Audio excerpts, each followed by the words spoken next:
Hi all. നമ്മൾ last ചെയ്ത video എന്ന് പറയുന്നത് വീഡിയോ എഡിറ്റിംഗ് ആയിരുന്നു. അതായത് ഇൻഷോട്ട് ആപ്ലിക്കേഷൻ ത്രൂ വീഡിയോസുകൾ എങ്ങനെ സിമ്പിളായിട്ട് എഡിറ്റ് ചെയ്യാം എന്നുള്ള വീഡിയോ ആണ് നമ്മൾ ലാസ്റ്റ് ചെയ്തിട്ടുണ്ടായിരുന്നത്. അപ്പോൾ അതുമായിട്ട് കണക്ട് ചെയ്തുകൊണ്ടാണ് നമ്മൾ ഇന്നത്തെ ഒരു വീഡിയോ ചെയ്യുന്നത്. ഇന്ന് നമ്മൾ എല്ലാവർക്കും യൂസ്ഫുൾ ആയിട്ടുള്ള ഒരു വീഡിയോ ആണ് ചെയ്യാൻ പോകുന്നത്. അതായത് നമ്മളിപ്പം ഫേസ്ബുക്ക്, ഇൻസ്റ്റഗ്രാം, യൂട്യൂബ് അങ്ങനത്തെയൊക്കെ പ്ലാറ്റ്ഫോമുകളിലൂടെ ഷോർട്സുകളൊക്കെ കണ്ടുകൊണ്ടിരിക്കുന്ന സമയത്ത് നമുക്ക് ചില വീഡിയോസുകളൊക്കെ ഇഷ്ടപ്പെടും. പക്ഷേ ഇതെങ്ങനെയാണ് നമുക്ക് ഡൗൺലോഡ് ചെയ്തെടുക്കേണ്ടതെന്ന് നമുക്ക് അറിയുന്നുണ്ടാവില്ല. സോ അതിനെ യൂസ് ചെയ്യുന്ന ഒരു ആപ്ലിക്കേഷനെ കുറിച്ചാണ് ഇന്ന് പരിചയപ്പെടുത്താൻ പോകുന്നത്. കുറേ പേര് ഇത് ഓൾറെഡി യൂസ് ചെയ്യുന്നുണ്ടായിരിക്കാം.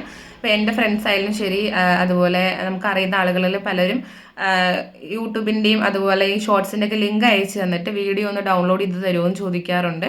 അപ്പം ഇതാർക്കെങ്കിലും അറിയാത്തവർക്ക് യൂസ്ഫുൾ ആയിക്കോട്ടെ എന്ന് പറഞ്ഞിട്ടാണ് ഇങ്ങനൊരു വീഡിയോ ചെയ്യുന്നത്. അപ്പം ഇത് യൂസ്ഫുൾ ആണെന്നുണ്ടെങ്കിൽ ഒന്ന് ചാനൽ ലൈക്ക് ചെയ്ത് ഷെയർ ചെയ്ത് സപ്പോർട്ട് ചെയ്യാം കേട്ടോ. നമ്മളിന്ന് പരിചയപ്പെടാൻ പോകുന്നത് വിഡ്മേറ്റ് എന്ന് പറഞ്ഞിട്ടുള്ളൊരു ആപ്ലിക്കേഷനാണ്. VIDMATE അതാണ് സ്പെല്ലിങ് വരുന്നത്. അപ്പോൾ ഇതാണ് വിഡ്മേറ്റ് ആപ്ലിക്കേഷൻ്റെ ഒരു ഇൻ്റർഫേസ് എന്ന് പറയുന്നത്.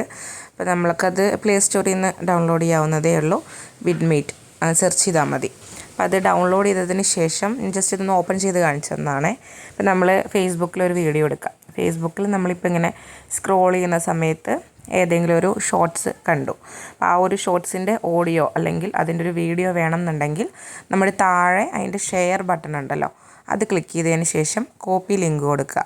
ലിങ്ക് കോപ്പി ചെയ്തതിന് ശേഷം വിഡ്മേറ്റ് ആപ്ലിക്കേഷൻ ഓപ്പൺ ചെയ്തിട്ട് മേലെ സെർച്ച് ചെയ്യുന്ന പ്ലേസിൽ അത് ലോങ് പ്രസ് ചെയ്ത് അതിൻ്റെ URL അവിടെ കോപ്പി ചെയ്യുക. കോപ്പി ചെയ്തതിന് ശേഷം ലോഡായി വരുന്ന സമയത്ത് താഴെ റൈറ്റ് സൈഡിൽ നമുക്ക് ഡൗൺലോഡിൻ്റെ ഒരു സിമ്പൽ കിട്ടും, ഓറഞ്ച് കളറിൽ. അത് ക്ലിക്ക് ചെയ്യുന്ന സമയത്ത് നമുക്ക് രണ്ട് ഓപ്ഷൻസ് ഉണ്ട്. ഒന്ന് ഓഡിയോ, ആ ഒരു വീഡിയോൻ്റെ ഓഡിയോ മാത്രമായിട്ട് നമുക്ക് MP3 ഫോർമാറ്റിൽ ഡൗൺലോഡ് ചെയ്തെടുക്കാം. അത് സെലക്ട് ചെയ്തിട്ട് ഡൗൺലോഡ് കൊടുത്താൽ ഓഡിയോ ഡൗൺലോഡ് ആവും.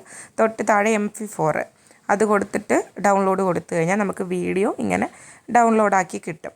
അതിന് ശേഷം നമുക്ക് അവിടെ നിന്ന് ഷെയർ ചെയ്യാം. വാട്സപ്പ് ത്രൂ ഷെയർ ചെയ്യാനും നമുക്കത് പിന്നെ ഫ്യൂച്ചറിൽ യൂസ് ചെയ്യാനും പറ്റും. ഈ ഗാലറിയിൽ ഞാൻ ആ ഡൗൺലോഡ് ചെയ്ത വീഡിയോ ഇപ്പോൾ വന്നിട്ടുണ്ട്, കണ്ടോ? ഇറങ്ങി വന്നു, മനസ്സിലായോ? ഈ വീഡിയോ എഡിറ്റിങ്ങിനും അതുപോലെ ഈ വീഡിയോസൊക്കെ ഡൗൺലോഡ് ചെയ്യുന്നതിനും വേറെ ഒരുപാട് ആപ്ലിക്കേഷൻസ് അവൈലബിൾ ആണ്. അപ്പോൾ എനിക്ക് അറിയാവുന്ന ഇൻഫർമേഷൻസ്, സിമ്പിളായിട്ട് ഞാൻ ചെയ്യുന്ന ഇൻഫർമേഷൻസ് ആണ് പാസ് ചെയ്യുന്നത്. അപ്പോൾ അത് കുറച്ച് പേർക്കെങ്കിലും യൂസ്ഫുൾ ആകും എന്നാണ് വിശ്വസിക്കുന്നത്. നമ്മൾ സാധാരണ ചെയ്യുന്ന വീഡിയോസുകളിൽ നിന്നും വ്യത്യസ്തമായിട്ട് ആർക്കെങ്കിലും ഉപകാരമുള്ള വീഡിയോസുകളും കൂടി ചെയ്യണമല്ലോ എന്ന് വിചാരിച്ചിട്ടാണ് ഇങ്ങനത്തെ കുറച്ച് ഇൻഫർമേഷൻസ് ബേസ്ഡ് ആയിട്ടുള്ള വീഡിയോസുകളും കൂടി നമ്മുടെ ചാനലിൽ ആഡ് ചെയ്യുന്നത്. അപ്പോൾ നിങ്ങൾക്ക് ആർക്കെങ്കിലും ഇത് യൂസ്ഫുൾ ആയിട്ട് തോന്നുന്നുണ്ടെന്നുണ്ടെങ്കിൽ നിങ്ങളൊന്ന് സപ്പോർട്ട് ചെയ്യുക, കമൻറ്റിലൂടെ രേഖപ്പെടുത്തുക. അതുപോലെ നിങ്ങൾക്ക് വേറെ എന്തെങ്കിലും കാര്യങ്ങൾ അറിയണം എന്നുണ്ടെങ്കിലും നിങ്ങൾ സജഷൻസ് ആയിട്ട് പറയുക. ഈ ഒരു വീഡിയോയിൽ എന്തെങ്കിലും ഇമ്പ്രൂവ് ചെയ്യാനുണ്ടെങ്കിലും നിങ്ങൾ സജഷൻസ് ആയിട്ട് പറയുക. അപ്പം ചാനൽ ഇതുവരെ സബ്സ്ക്രൈബ് ചെയ്യാണ്ട് ആരെങ്കിലും കാണുന്നുണ്ടെങ്കിൽ മറക്കാതെ സബ്സ്ക്രൈബ് ചെയ്ത് സപ്പോർട്ട് ചെയ്യണം. അതേപോലെ നമ്മുടെ വീഡിയോസുകളൊന്ന് ലൈക്ക് ചെയ്ത് ഷെയറും കൂടി ചെയ്യാം കേട്ടോ. താങ്ക്